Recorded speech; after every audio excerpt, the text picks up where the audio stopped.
We're going to be talking today about Jennifer Aniston finally opening up and telling all in a recent Allure magazine cover for December about her IVF and fertility struggles. What's wrong with fertility? How does it impact a woman's body? We're going to talk about that. We'll also dive into the transition that many women are making from birth control to natural family planning. So getting off the pill, what does that look like? I've shared a little bit about some of my struggle of late and over the last couple of years with needing progesterone support in order to get pregnant, in order to stay pregnant, preventing miscarriage, and then also to prevent preterm labor, which, as some of you know, has been a little rough the last few weeks in particular for me. So we'll talk about how important progesterone is in pregnancy and in the life of us women in general. Gentlemen, don't go away.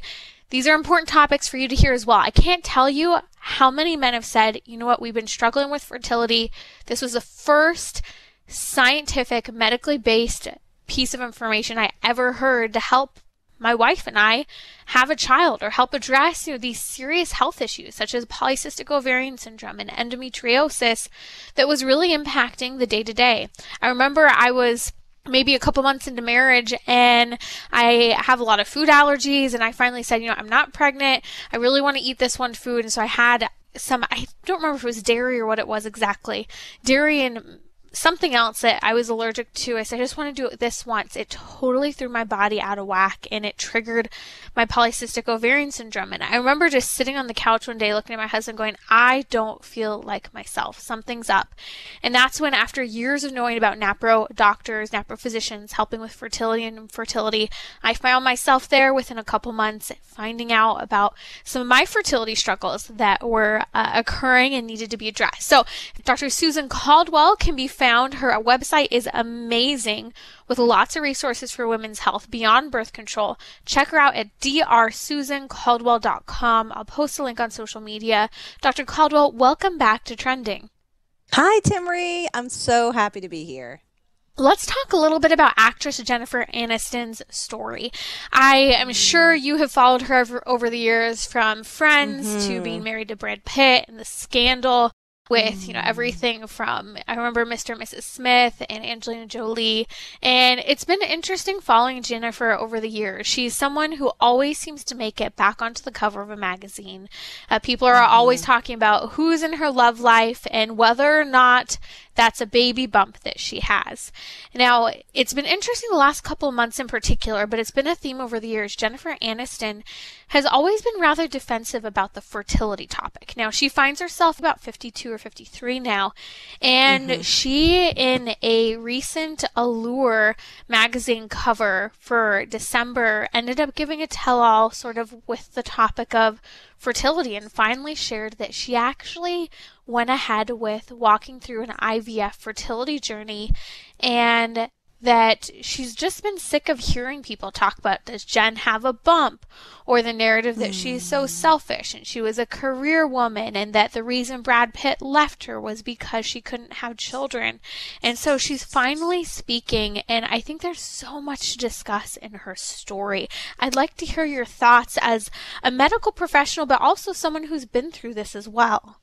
Yeah, it's really, heartbreaking just to read this piece and to hear the pain in her story, just the loss of marriage, the grief of not being a mother. But at the same time, she talks about how, she's glad it's behind her, and how hard the baby making road was. And so I just want to reverence that. There's so many people who take fertility for granted, and for whatever reason, no blame, but it just highlights the point that if a woman is a working woman, great, but I don't know exactly what her diagnosis was or whatever, but it's so important to hold the health there as well as anything else that we might reach for in our life. In my case, I was a doctor, and I took the pill in order to not get pregnant while I was in my studies, and therefore ended up infertile at the end of those 10 years, really because I had been taking the pill, really. I had a few other issues, but, and it's heartbreaking because that might be her story as well. It breaks my heart to think of that. So, I would just, for all of us, who are listening, who are maybe thinking, man, I really don't want this to happen, to really take heed, and she said in here that she wished that someone would have told her to freeze her eggs. And while Yes. that does sound like a great option on the superficial level, it's really not the way to go. Right? So if someone's hearing Hmm. this and saying, "Look, I'm just getting married. I'm going to, become a lawyer or a doctor or whatever." I would just recommend, hey, start charting. 99% effective in preventing a pregnancy, and you get to keep your health. You're Hmm. not signing up for a possible long road of infertility. Yeah. And for those who maybe aren't really aware of what charting is, that's following natural family planning and the Yeah. fertility care awareness method, where you can know when you're fertile, when you're not fertile. Now, ideally, we're using that with respect to our bodies. We're within the context of marriage. And, there's information, data Yeah. we're learning, but it's better than what's happening right now with this culture of hormonal contraception that is literally like this hormonal bomb on our bodies. And as you shared, Yeah. Dr. Caldwell, after 10 years of using the pill, going through medical school, working as a physician, it led to infertility in part for you, which is why I want to talk a little later about coming off of the pill and transitioning to natural family planning. But there are so Hmm. many things in this story where she's Hmm. telling all that she did try to have children, that she was trying to have children in her late 30s and her late 40s. And she said she went through really, really difficult time. And she said, I was trying to get pregnant. Now, many women, when they do in vitro fertilization, Dr. Caldwell, they go through multiple rounds. These rounds of IVF are very, very expensive, and they have a very low success rate in general, but they're also Hmm. very misleading numbers out there when it comes to success rates. And I know that on the high side of success rates, it's really only 1 in 4 women eventually have children after multiple rounds of IVF. Yeah. And that's if you're in your late 30s and 40s. It doesn't account for the many babies that are miscarried or the many stillborn babies later on in the pregnancy. I Mm-hmm. knew this woman who went through IVF, and I think about 30 weeks they had a stillborn baby. They had a gestational carrier, a surrogate, a woman who was carrying the baby, and it was heart wrenching. And so this IVF journey is just full of so many false promises, and it's so hard on women's bodies. Can you speak a little bit to that part of it as well? It's so unnatural. Starting from, they start women on birth control to suppress their natural ovulation before they use super high doses of follicle stimulating drugs to force a woman to ovulate.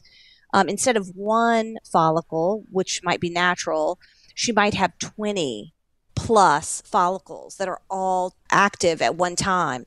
Really unhealthy. And then what I see in women who are infertile or who have recurrent miscarriages, unless we get to the root of those problems, let's say there's an infection in the uterus. Okay.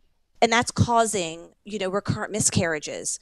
Well, unless that's treated, you're never going to have a healthy pregnancy. But Mhm. so many of these underlying, root cause illnesses are not being diagnosed. And then these Yes. women are getting pregnant, losing the baby, or even if they didn't lose the baby, let's say they did have a healthy pregnancy and they've never been able to make progesterone naturally, they might have postpartum depression or they might Hmm. have, severe PMS after. So in other words, you're just kicking the can down the road the entire time. Meanwhile, the woman and her health are being dismissed the entire Right. time. Right. And that's both with in vitro fertilization as well as harvesting your eggs by freezing your eggs, because you go through a process to get your body to produce multiple eggs at once, which isn't normal. Usually we only produce 1 egg in a cycle. And so this hyperovulation is also contributing to all of this. And I just think about my own story. I have polycystic ovarian syndrome and Hashimoto's disease, and knowing that and treating that helped me to get pregnant, and has also helped me to know these triggers that could lead to miscarriage while I'm pregnant or lead to a contribution of preterm labor, which I'll share a little bit about later on when we talk about the importance of progesterone in pregnancy. But it's the culture is being lied to. Women are being lied to. Do IVF, freeze your eggs. I remember, I think I was maybe 6 months married, and a woman said, well, why don't you have children yet? I was one of my Pilates clients, and I said, well, I'd love to have children, in God's timing, but, I do have some health issues and we're working through it. And right away, the woman just stops and she looks, she's like, I just don't get it. Why don't you just do IVF? And I was so taken aback by her response. I said, well, what do you mean? I've only been married 6 months. And she said, well, just do IVF. And I said, well, do you know what IVF does to your body? And she's like, oh, it's fine. If you want children, we do what we have to as women to have children, right? And it was heartbreaking because I think as a culture, we kind of do think pregnancy is just hard on a woman's body. So if you can't have children, just make the sacrifices, manipulate your body, use the chemical bombs to either prevent pregnancy or when you want it to achieve pregnancy. Yet we aren't realizing just how used and abused our bodies are. And I think that that's something that stood out to me, Dr. Caldwell, when I was looking at the photos of the Allure magazine cover of Jennifer Aniston. She's showing a lot of her body. Very, very beautiful woman. I think she's one of the most beautiful women. And yet so much of her body's being exposed. And I kept looking at that photo, Dr. Caldwell, and thinking, you have been so used up by our culture, but also by your husband, by this divorce, and then by in vitro fertilization. And then you're sitting here saying, I wish someone told me to freeze my eggs earlier. My heart was breaking just looking at this picture of her saying, you have been told a lie and your body has been sold and manipulated in so many ways. It was just heartbreaking to even look at that photo of her for me. Yeah, I agree. It's just the objectification of her. But that's a story of so many women who are, we want to be beautiful, we want to be loved, we want to be successful, all these really good things. But yet we can't let ourselves be treated like a thing in the meantime. And I'm thinking of just like the concept of consent. The lady who talked to you in your Pilates class, like she probably has no idea the harms of IVF. And then even, the FDA is bringing us to kind of a vote and to consider having birth control be over the counter now. That's another issue. But my point is the consent is not there. We have these powerful drugs, whether it be IVF or whether it be birth control, that they're hurting women, in some cases killing women. And it's being, kind of marketed as a way, a quick, easy way to get what we want, to have our dreams come true, but at what cost? So I'm just so glad, Timmerie, that you have this show and that you're sharing this. And to be honest, like I thought the Catholic Church a long time ago was this repressive, organization, patriarchal, it didn't understand. But it turns out, that the church really is the place that helps us to become who we are created to be and to be fully alive and to see the truth in the places that the darkness might bring us. And I think the church was so providential back in the 60s as it was becoming normal to use hormonal contraception, and Pope Paul VI at the time, talked about the warning of reproductive technologies and that women would be used and abused by men, that countries, nations, governments would use it to control the population. We've seen all of that happen to women and to families and to the culture. And I hope people will listen. I know you have shared very candidly, Dr. Caldwell, your own story of, being this medical professional who helps women with fertility and infertility crises. But it came from also transitioning your medical practice after having also experienced that fertility crisis and having gone through in vitro fertilization. So we'll share a link on social media to your story. And I know part of the reason why we object to IVF is because, and to freezing eggs, is because in the process of either artificial insemination or in vitro fertilization, abortion is almost always part of that process, as well as just the discrimination against human life based on genetics, as well as we also see the negligence and the damage done and how babies are handled and carried in this fragile state when, there wasn't maybe the most conducive place. So it's destructive. It actually does cause death for some children. And so that's the Catholic, understanding of the destruction of human life. But the Catholic Church, as you mentioned, also touches on the fact that this simply isn't good for women. And your story is so powerful to speak to that. So we're going to share a link on social media to that. But if you could just share for a moment, Dr. Caldwell, why, after this whole experience that you yourself went through, why you would tell a woman, like, don't go there. It's not worth it. So, as I've shared, I have 3 children because of one cycle of IVF, which many would say, wow, how could you complain about that? Your dreams came true, one cycle of IVF. Yes, but to what cost? I ended up really sick in the hospital from the drugs. They were too strong for me. What I really needed is someone to talk to me, to hear what symptoms I had, to ask me about my diet, to do basic hormone testing, and to let me know that, when you get off the pill, it takes time to heal, for your cycles to heal. And if somebody could have worked with me, so the idea is, let's get healthy, instead of just sacrificing health in order to, hurry up and hotwire your system to be able to create a baby. I had a very difficult, not only was I hospitalized early in the pregnancy, very, very sick with fluid in the abdomen, electrolyte disturbances that really could have affected my heart. I was very sick, nauseated, vomiting, overnight in the hospital. But my whole pregnancy, I was on bed rest. I had triplets initially, lost one at 9 weeks. And so the 2 surviving babies were at risk the entire time.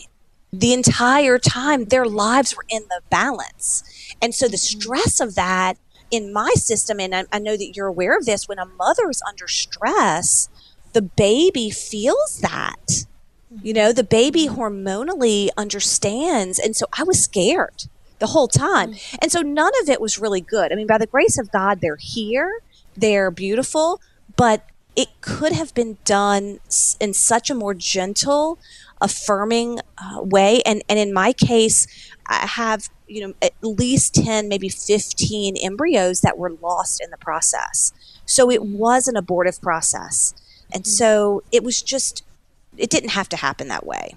Yeah. So I wouldn't recommend it. No way. And so hard for women to hear too. And I know that you have been through so much healing, but to say those embryos, like those babies in the earliest stages of development, yes. It's heart-wrenching for women to hear, but you are so truthful. You are helping women now understand this. When they're wanting IVF and you're saying, this isn't what you want. This isn't what God designed for your body. This isn't what will help you heal from your brokenness of being unable, struggling to have children. And I have known so many women who have turned to NaPro physicians like yourself, treated underlying health causes. Maybe it was progesterone, maybe it was thyroid disease, maybe it was PCOS, and they have children. In fact, I have a family member who just had a miracle baby. After years of thinking she wouldn't have a child, she had endometriosis, she has a baby now. And isn't that exciting that for some, it's a yes. For some, it's not now.